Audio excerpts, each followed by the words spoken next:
Hello लफ्यू। आज हम discuss करेंगे क्लास 9 का चैप्टर मोशन।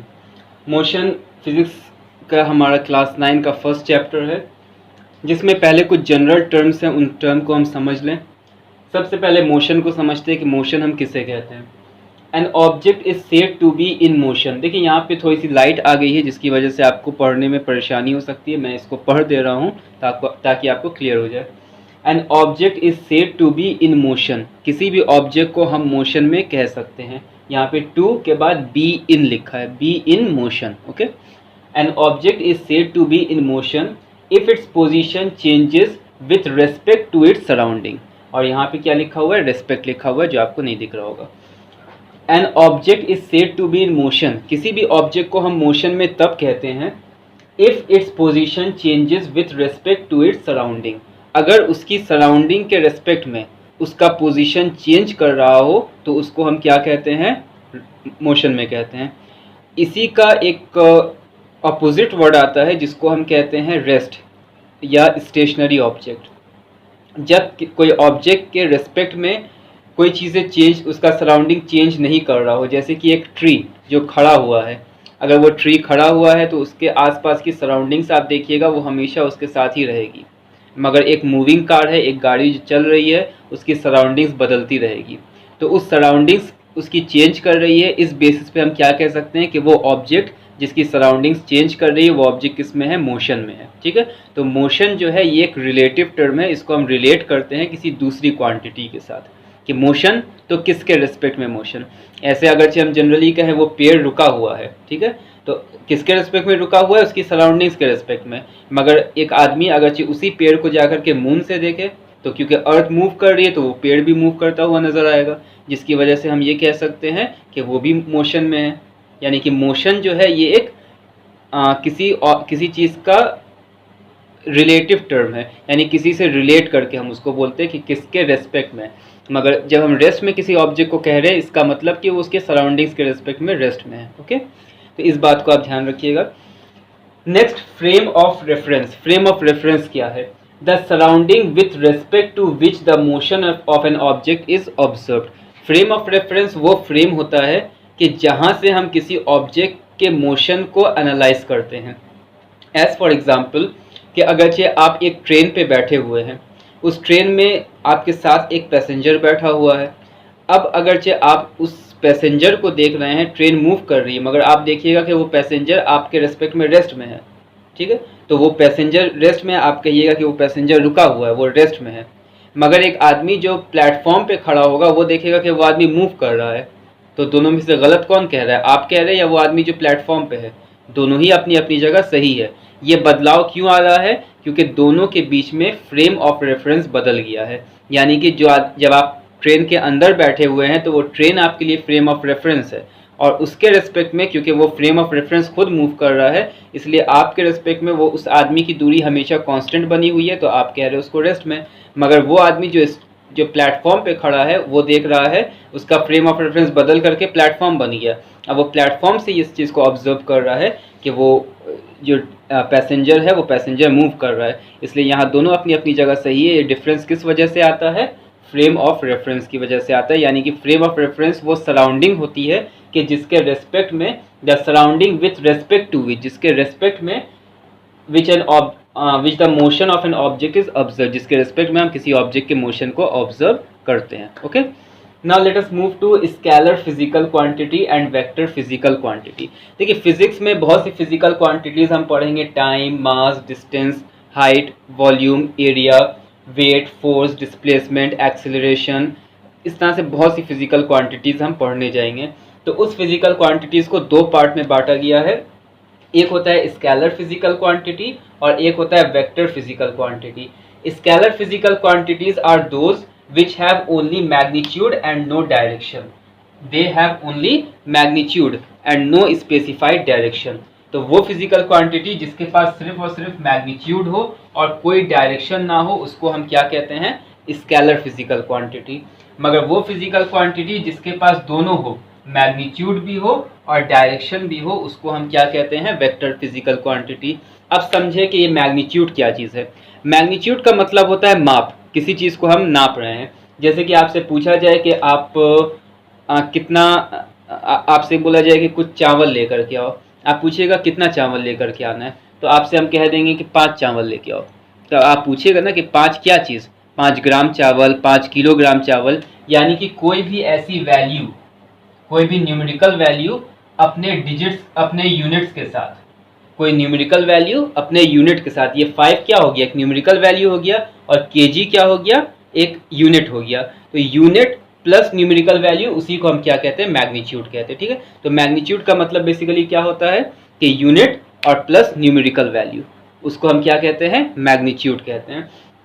तो जब किसी चीज के पास मैग्नीट्यूड हो और डायरेक्शन नहीं हो, तब उसको हम क्या कहते हैं, स्केलर कहते हैं। जैसे टाइम, आपसे टाइम पूछा जाए तो क्या आप कितनी देर पहले आए हैं, आप बोलिएगा 2 घंटे पहले आए हैं।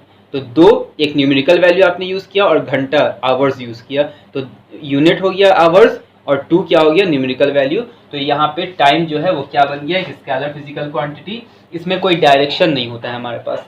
मास, मास का मतलब जो अभी हमने देखा 5 kg न्यूमेरिकल वैल्यू है, और प्लस उसमें एक यूनिट लगा हुआ है, इसलिए क्या हो गया, एक scalar physical quantity. Distance 5 metre, 10 metre, 10 kilometre, तो ये सब क्या हो जाएंगे, न्यूमेरिकल वैल्यू है और उसके साथ में एक यूनिट लगा हुआ है, इसलिए उसको हम क्या कहते हैं, स्केलर फिजिकल क्वांटिटी। इन सब में आपको डायरेक्शन नहीं होता है, डायरेक्शन अगर चाहिए होगा तब ये क्या बन जाता है, वेक्टर बन जाता है। जैसे वेट, वेट जब भी हम मेजर करते हैं किसी ऑब्जेक्ट का, तो वो हमेशा उस सरफेस के रेस्पेक्ट में होता है, और वो हमेशा डाउनवर्ड मेजर किया जाता है।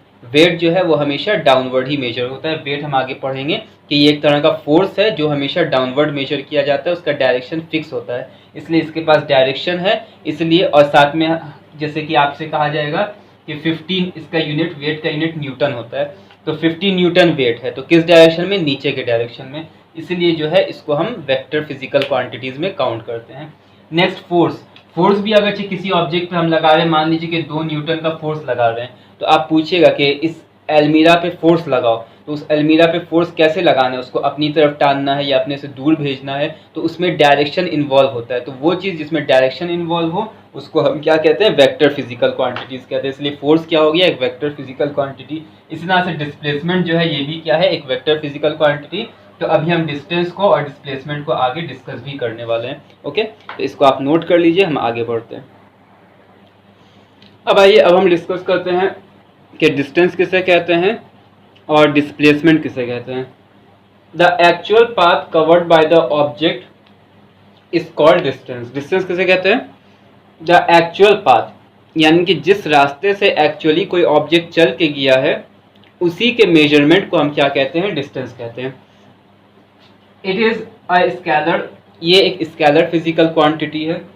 Its SI unit is metre, और साथ ही इसका एसआई यूनिट जो है वो क्या होता है, मीटर होता है। ठीक है, एक बार फिर से मैं यहाँ पे बता देता हूँ कि यहाँ क्या लिखा हुआ है, the actual path covered by the object. Actual path जिसको कि ऑब्जेक्ट कवर करता है, उसी को हम क्या कहते हैं, डिस्टेंस कहते हैं। और ये एक स्केलर क्वांटिटी है, क्यों, क्योंकि इसके पास डायरेक्शन नहीं होता है और मैग्नीट्यूड सिर्फ होता है। The SI unit of distance is metre. इसका एसआई यूनिट क्या, एसआई यूनिट का मतलब हो गया कि स्टैंडर्ड यूनिट, जिसमें कि हम इसका मेजरमेंट सबसे साइंटिफिकली करते हैं। ओके, तो उसका एसआई यूनिट क्या होता है, मीटर होता है। इसके अलावा भी कुछ इसके यूनिट्स होते हैं, जैसे कि सेंटीमीटर, मिलीमीटर, किलोमीटर, डेसीमीटर, ये सारे उसके यूनिट्स है। ठीक है, मगर जो एसआई यूनिट है वो क्या होगा, मीटर होगा। Now displacement, the distance between the initial and final position. किसी ऑब्जेक्ट का इनिशियल और फाइनल पोजीशन के बीच की दूरी को हम क्या कहते हैं, डिस्प्लेसमेंट कहते हैं। ठीक है, और ये वेक्टर फिजिकल क्वांटिटी है, और इसका भी एसआई यूनिट क्या होता है, मीटर ही होता है, यानी कि दोनों का एसआई यूनिट जो है वो सेम होता है।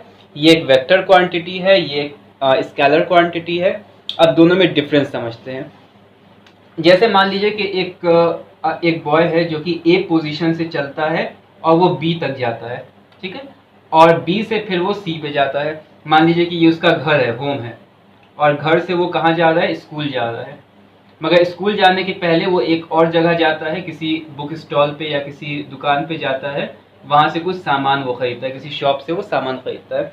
तो अगरचे हम उसका डिस्टेंस निकालेंगे तो डिस्टेंस उसका क्या होगा, डिस्टेंस के लिए हमको मेजर करना होगा कि उसने कहाँ से चलना स्टार्ट किया था, ए से बी उसने कितना कवर किया 5 मीटर, फिर बी से सी वो कितना कवर किया 5 मीटर, यानी 5 5 उसने टोटल डिस्टेंस कितना कवर किया, डिस्टेंस में कवर किया 10 मीटर।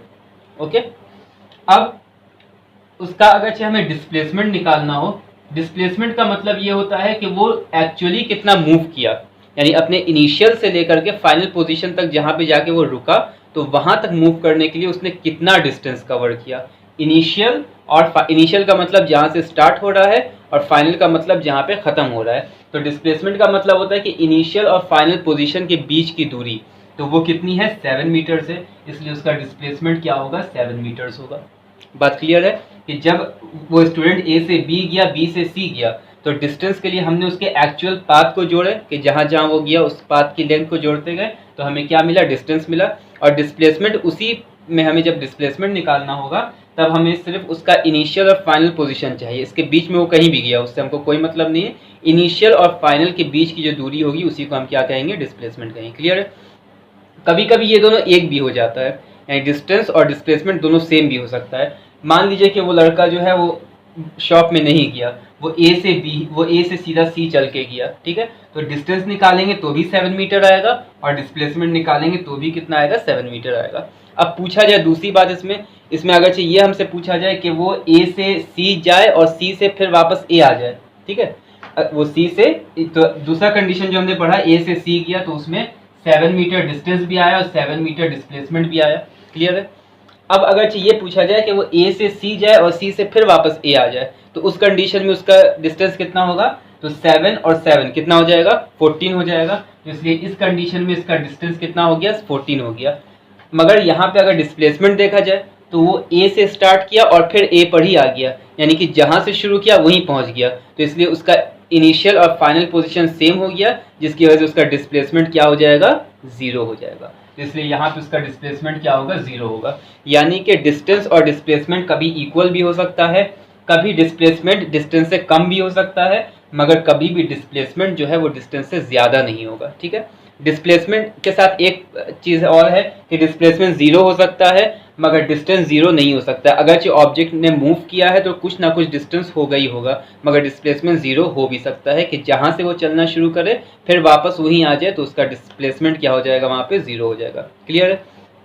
अब एक चीज़ और याद रखिएगा कि जब भी कोई ऑब्जेक्ट सर्कुलर मोशन में होता है, जब भी कोई ऑब्जेक्ट सर्कुलर मोशन में मूव कर रहा होगा तो उसका कहीं ना कहीं इनिशियल पोजीशन होगा, वहां से वापस फिर वो वहां पहुंच जाएगा। तो इसलिए सर्कुलर मोशन के टाइम में जब एक ऑब्जेक्ट एक सर्किल पूरा कंप्लीट करता है या 2 सर्किल कंप्लीट करता है या 3 सर्किल कंप्लीट करता है, तब उसका जो डिस्टेंस होता है और तब उसका डिस्टेंस जो है वो कितना होगा, यानी यहाँ से यहाँ तक जो मूव किया, तो कितना मूव किया, 2 पाई आर मूव किया सर्कमफ्रेंस के बराबर। तो इसलिए वहां पे उसका डिस्टेंस क्या हो जाएगा, 2 पाई आर हो जाएगा और डिस्प्लेसमेंट उसका कितना होगा, 0 हो जाएगा, क्योंकि जहां से स्टार्ट किया वहीं पहुंच गया। ठीक है। अगर मान लीजिए वो हाफ सर्किल ट्रेवल किया, यहाँ से यहाँ जाता है, तो यहाँ से यहाँ तक का डिस्टेंस कितना होगा, 2 पाई आर का आधा कर देंगे, यानी कि कितना हो जाएगा, पाई आर हो जाएगा। इसलिए यहाँ से यहाँ तक का डिस्टेंस कितना होगा, पाई आर होगा। और डिस्प्लेसमेंट कितना होगा, डिस्प्लेसमेंट के लिए हमको यहाँ से यहाँ तक की दूरी निकालनी होगी, और यहाँ से यहाँ तक की दूरी क्या है, डायमीटर है, और डायमीटर का वैल्यू क्या होता है, 2r होता है। ठीक है।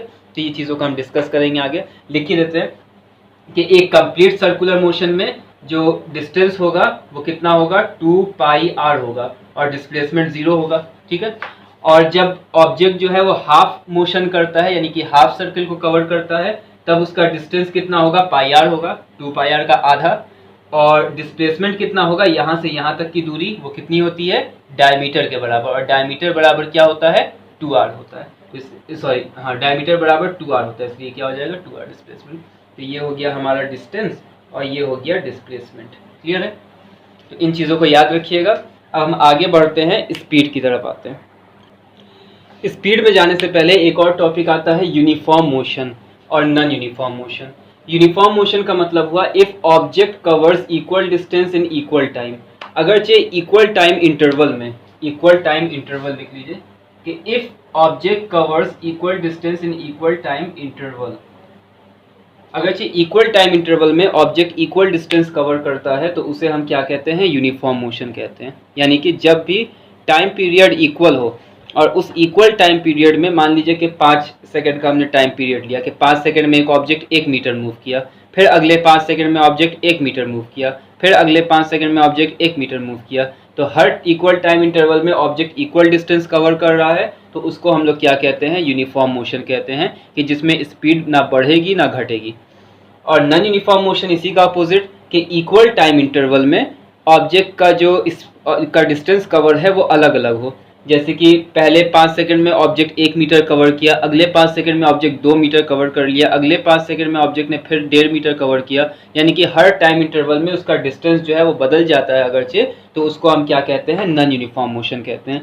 यूनिफॉर्म मोशन में अगरचे हम डिस्टेंस और टाइम के बीच का ग्राफ देखेंगे तो वो हमेशा एक स्ट्रेट लाइन आएगी, और नॉन यूनिफॉर्म मोशन में ये ग्राफ क्या आता है, कर्व लाइन आती है। ठीक है, अब हम चलते हैं स्पीड की तरफ।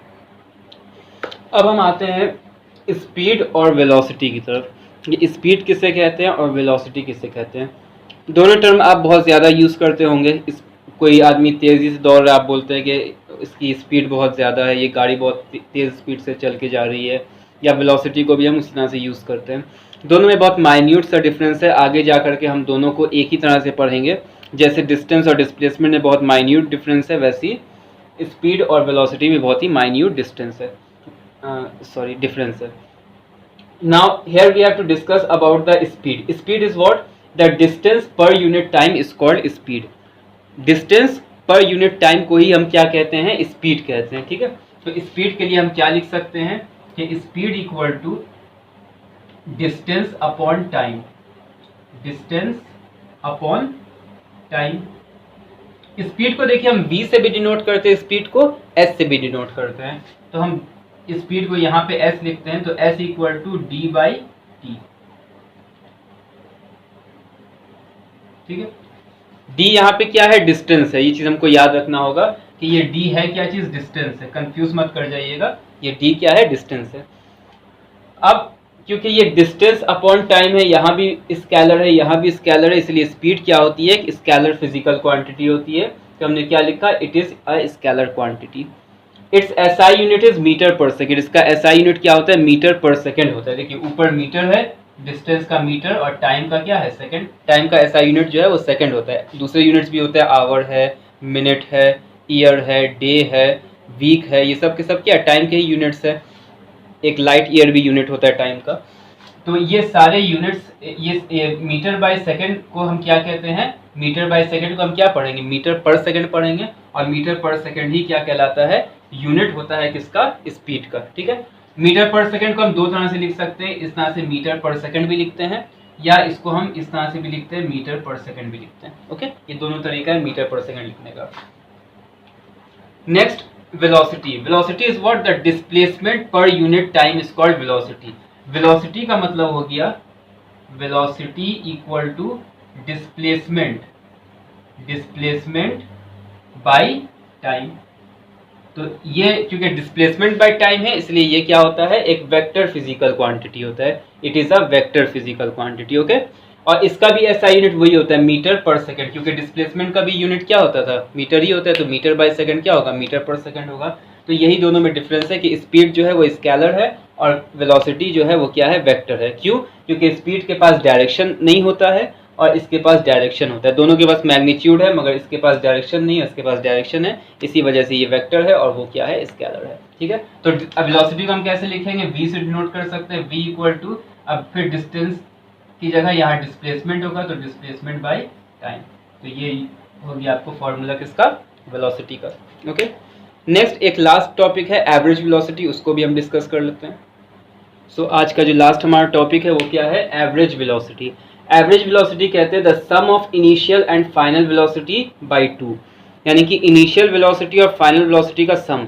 अब इनिशियल वेलोसिटी क्या है, फाइनल वेलोसिटी क्या है। इनिशियल का मतलब होता है जब कोई ऑब्जेक्ट चलना स्टार्ट करता है तो उसको हम इनिशियल कहते हैं। तो चलना जब वो स्टार्ट कर रहा है तब की जो उसकी वेलोसिटी होगी वही इनिशियल कहलाएगी, और जब वो ऑब्जेक्ट रुकने वाला होता है उससे पहले की जो उसकी वेलोसिटी होती है वो फाइनल वेलोसिटी होती है। तो उस इनिशियल वेलोसिटी और फाइनल वेलोसिटी दोनों को जब जोड़े और दोनों को ऐड करके 2 से डिवाइड करेंगे तो वही क्या कहलाएगा, एवरेज वेलोसिटी कहलाएगा।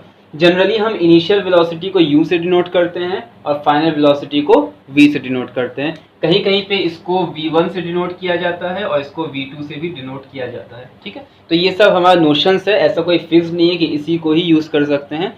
आप u v भी यूज़ कर सकते हैं, v1 v2 भी यूज़ कर सकते हैं। ओके, तो एवरेज वेलोसिटी का क्या कॉन्सेप्ट है, ये न्यूमेरिकल्स बनाने में ज़्यादा काम आता है।